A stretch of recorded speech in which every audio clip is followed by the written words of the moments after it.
Dehydration, इसका मतलब क्या है? हाइड्रेशन का मतलब आपके सिस्टम में उतना पानी हो, हाइड्रेशन हो जितनी आपकी बॉडी की ज़रूरत है, बल्कि उससे ज़्यादा हो, कम ना हो। हाइड्रेटेड बंदा वो है। डिहाइड्रेटेड बंदा कौन है?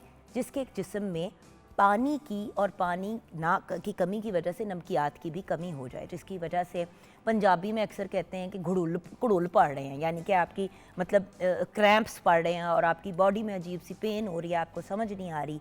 अच्छा, फिर डिहाइड्रेशन बहुत ज़्यादा हो जाए तो वो हीट स्ट्रोक में भी कन्वर्ट हो जाती है, और हीट स्ट्रोक में तो इंसान को तपता गरम, मतलब इंसान का जिस्म हो जाता है, तेज़ तरीन बुखार चढ़ जाता है और बंदा कहता है कि बाहर गर्मी, घर के अंदर गर्मी, इसको बुखार क्यों चढ़ रहा है? होता यह है कि जिस्म में नमकियात इतनी कम हो जाती हैं कि आपकी बॉडी क्रैम्प करना शुरू हो जाती है, और जब एक सर्टन पॉइंट से कम पानी आपकी बॉडी में हो तो फिर आपको बुखार भी चढ़ना शुरू हो जाता है, इंसान के ऊपर बेहोशी भी तारी होना शुरू हो जाती है, नौजिया भी लोगों को होना शुरू हो जाता है, और जैसे कि मैंने कहा कि बहुत ज़्यादा टेम्परेचर भी आपका इंक्रीज़ हो जाता है।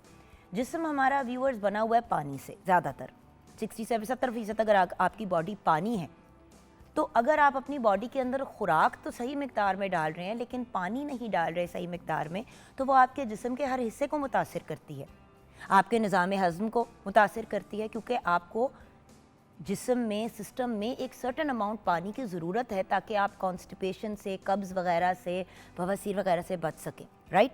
सो पानी एक तो इसलिए बड़ा ज़रूरी है।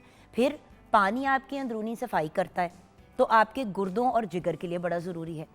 खून भी एक लिक्विड की फॉर्म है, तो खून भी तभी बनेगा जब आपके जिस्म में पानी होगा ताकि वो खून बन सके, राइट। देखिए, बॉडी में खून है, उसके अलावा मसल्स हैं, लिगामेंट्स हैं, हड्डियां हैं। सो बात यह है कि जो वाहिद चीज़ आपको लिक्विड प्रोवाइड करती है वो तो पानी ही है जो आप कंज्यूम करते हैं। अब लोग कहते हैं कि जी हम दिन में 2 दफ़ा चाय भी पीते हैं, कॉफ़ी भी पीते हैं, हम सॉफ्ट ड्रिंक भी लेते हैं, तो हमारी पानी की ज़रूरियात पूरी हो जाती हैं। व्यूअर्स, ये बात सरासर 100% गलत है। अगर एक बंदा इंसान अगर आपको कहा है कि 8 से 10 ग्लास आपने पानी पीने हैं दिन के, और गर्मियों में तो 12 ग्लास तक भी, अगर बहुत ज़्यादा हब्स है और आपको पसीना बहुत आ रहा है, तो वो पानी जब आपके सिस्टम से व्यूअर्स निकल रहा है तो उसके अंदर वापस पानी जाएगा तो आपकी बॉडी नॉर्मल होगी ना।